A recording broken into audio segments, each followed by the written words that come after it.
Hello, and thank you for tuning in. This is a little bit delayed, so I wanted to make a video on Friday, but I actually got a pretty nasty dose of food poisoning, and I'm just pretty much back out of the woods now. So I'm posting this first thing on a Monday morning. I have so many messages. So one thing I want to say, because I do notice every time I go a while without posting, I lose some subscribers, and I am sorry to see them go. However, I'm never just twiddling my thumbs around. So sometimes when I do take these absences, it's either because something in my external world requires immediate attention, or sometimes it's just that I'm going, you might say I'm having my Moses up on the mountain moment, okay? And that's what's been happening this last week or so. I've just been conversing so closely with Jesus in particular. I have so much information. To give you an idea, I have about 15 pages. It was at 11 last time I spoke to somebody about it, but I've written a lot more since then. So I'm going to say it's probably more than 15, but we'll go with 15. About 15 A4 pages of notes that I've written down in the last week or so. So there's a lot of information. I'm definitely not sitting idly. And the thing is, what I always stress to you is that I'm not going to come and post if I don't have anything to say that I feel is beneficial to you. I'm not doing this channel because I want to have 1 million subscribers. I know that if I were to post every day, my subscribers would go up. I understand that the algorithm would be much kinder to me. I do understand all these things, but it's not why I'm doing this. I'm not going to speak. And just in general, really, that's kind of how I live my life. I'm not going to speak if I don't feel I have anything valuable to say. I'm quite happy with silence. And I trust that in my absence, you will find what you need from somebody else, and that's okay. Okay, I do have so many things to talk about, but the first thing I'm going to talk about, what I've just been asked to talk about, is something that was told to me yesterday. So I did spend a lot of the day yesterday deep in prayer. Children were with their dad, so I was able to do that. And one of the things that I was told was that energy is everything. Now, I know Tesla has said this, I know people have said it, but I am now using it in a different sense. It was explained to me that energy is everything, meaning the energy that you do something in is what they read. That's what they clock. They don't clock what you do. And this was given to me in a moment. So I did have the kids back again. It was in the afternoon, but I had spent the day in prayer. And I was going to serve them some afternoon tea. And I was going to give them some yogurt and some granola and some fruit.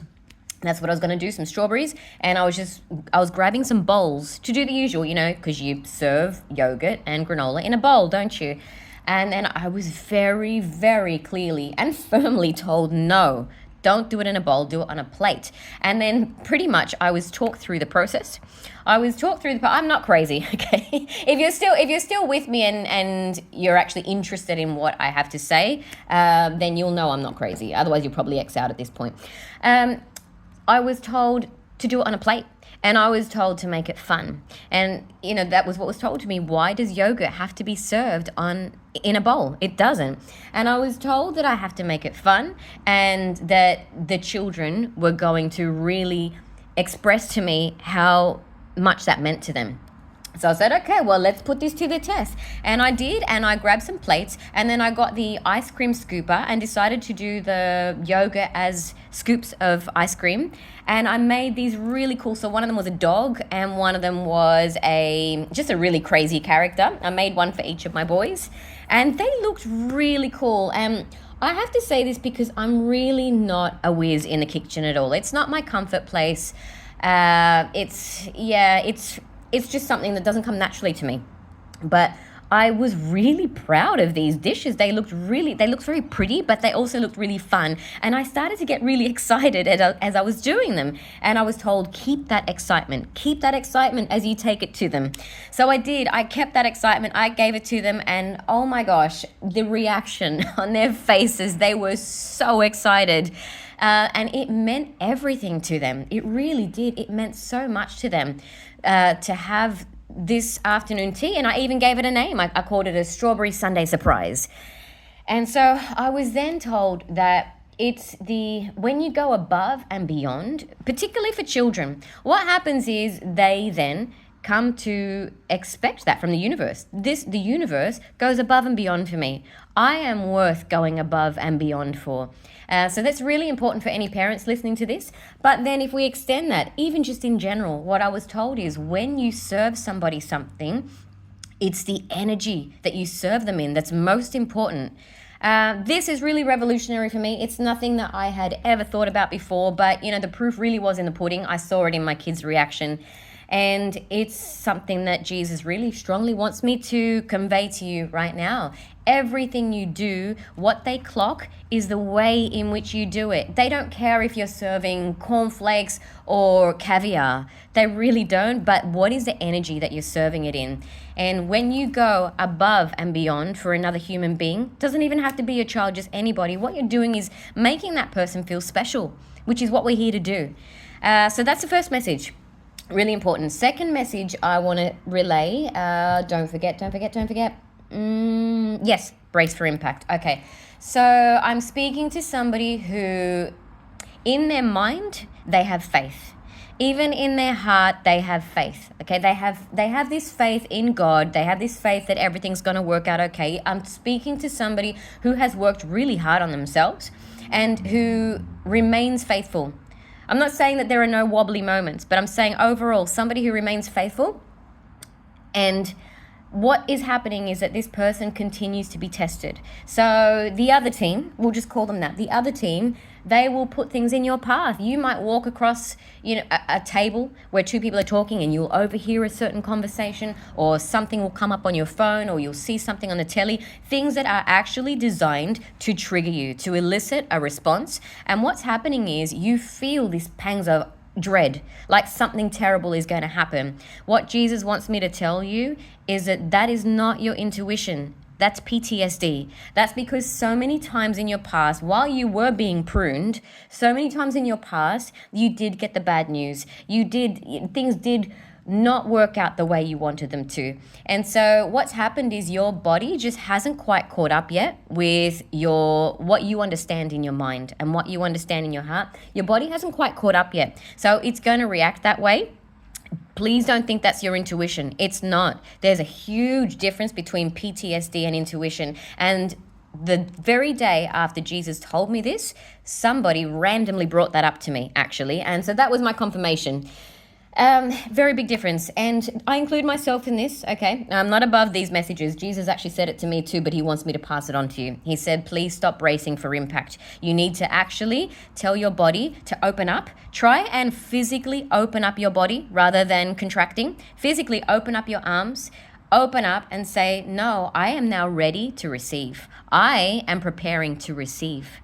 And what he said was that what is coming in, it's not what you wished for. It is even more than that. So again, this links to the last message.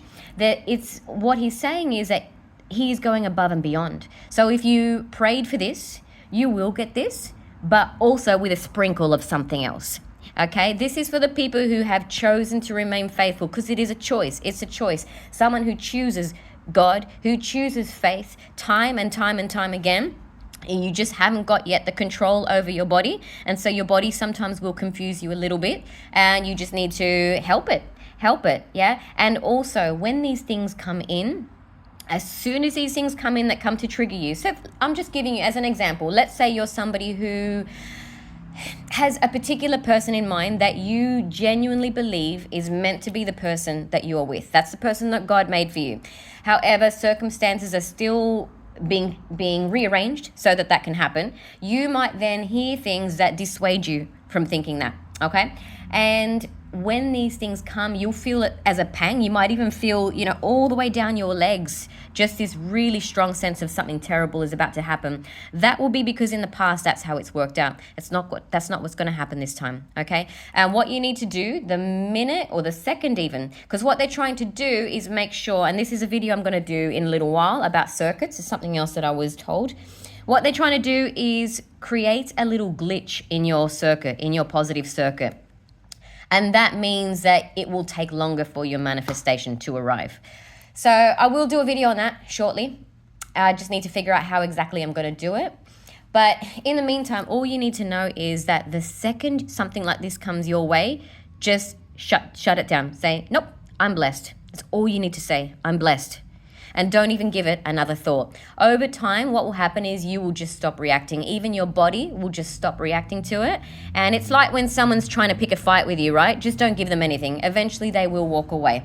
Okay, that was 10 minutes, but it was important. Okay, and I trust that whoever's still here was meant to receive both those messages. All right, Jesus, 1, 2, 3. As we are wrapping up the cards, you'll notice these are not tarot cards, though. Okay, they're not tarot cards. I'm not doing tarot cards. I'm not here to paint out a storyline of your life anymore. This channel is now for people who have passed beyond that. This is just a general message that Jesus wants to give to you right now. Let's do that again. 1, 2, 3. We'll start with 3. Sorry, I didn't feel quite strong enough. 1, 2, 3. There we go. We need conviction. 1, 2, 3, 4, 5, 6, 7, 8, and 9. Focus. Yes, it's exactly what I'm talking about. Don't worry so much about the picture in this one. I'm being asked to tell you that it's more about the word focus, focus, focus. You really do have to focus on that thing which you know to be true. Whatever it is, it could even be a mission, something that you feel God wants you to do, and you keep getting signposts. Please look at my last video. It's about signposts. So I'm not saying you're getting signs, you're getting signposts. That's when they're trying to allow you to be sure that you are on the right path, okay? If you keep getting signposts about something and you just feel that you're meant to be doing that, laser focus. Do not let them distract you with alternate storylines. There may be, a lot of quantum physicists will talk about that. There are so many potential outcomes, and they all will have, an amplitude attached to them. Doesn't mean they're going to happen. And sometimes what happens is the other team will try and put in your path information pertaining to another possible timeline, right? That doesn't mean that that's what's happening. It just means it's another possible timeline. It's not going to happen, right? Because we, people on this channel, are here for the highest possible timeline. Activation. What do you want to say about activation? Is there anything you want to say about that? Well, I'm really feeling here like there's so much going on, but this particular person, they're just sitting there in the light. That's what I'm focusing on this time round, because I get this card a lot, and every time I get it, something different I feel. But here I saw the light. Again, just focus on what you know to be true, and this is reading to me as a signpost, actually. You'll get repeated messages, and I will say from Jesus. I will say you'll get repeated messages from him. Reflection. There's someone in California watching. I already knew that from this morning. Oh, yes. No, I won't talk about that. There may be things returning into your life for some of you, okay? There may be things returning into your life. Why do we have flow here? Okay. For some of you, it's not for all of you. So I do include myself in this, actually. A very, very unexpected return of a very allegedly long-lost character. Flow with it. You need to flow with the energy. So if something is telling you that it is okay to revisit, then do. But if the energy is saying, no, keep going, it's not a rebirth, it's a reburial, then you got to flow with that too. Okay. 1, 2, 3. And I'd actually forgotten about that, so thank you for bringing that up. It was just that word, California. Okay, that triggered the memory. All right, let's go 3 more. What else do you want to say to these beautiful people, Jesus? And remember, go out of your way, please, to make other people feel beautiful as well. That's what we're here for. 1, 2, 3, 4, 5, 6, 7, 8, and 9. I feel like I want to say that, actually. Yeah, well, it's probably not me saying it. Here we go, angels, the angelic realm. Something just told me to tell you, whoever's watching, to please go out of your way today to make one person feel really special. I've never had that calling before during a reading, and I just got it, and I was about to say it, and I got interrupted by the angel card. So there we go. That's a message from an angel. Please go out of your way to make somebody feel very, very special today. And even if you want to go one step further, ask them who. Who should I do it for? There's somebody who needs it. Oh gosh, because you're going to make them so happy. Truly, you are going to make somebody so happy today by going above and beyond for them. And we're going to end after this because that's a really, really beautiful oh my goodness, magic. You know what? I got two messages from that. Adventure, well, yeah, that might be for some of you, but I don't want to go there because this has caught my attention. There's two things. For one person, it's going to feel like something magical. Magic can have so many different meanings, but for somebody, it's going to be somebody who they just might have lost hope. They have lost hope. They have lost their faith, their optimism, and you just going out of your way for that person is just going to make them feel like something magical has happened. Like, wait a minute. This world is beautiful. Miracles do happen. That's the one thing. But the other thing that I got equally strongly, you do that and something incredible is going to happen for you.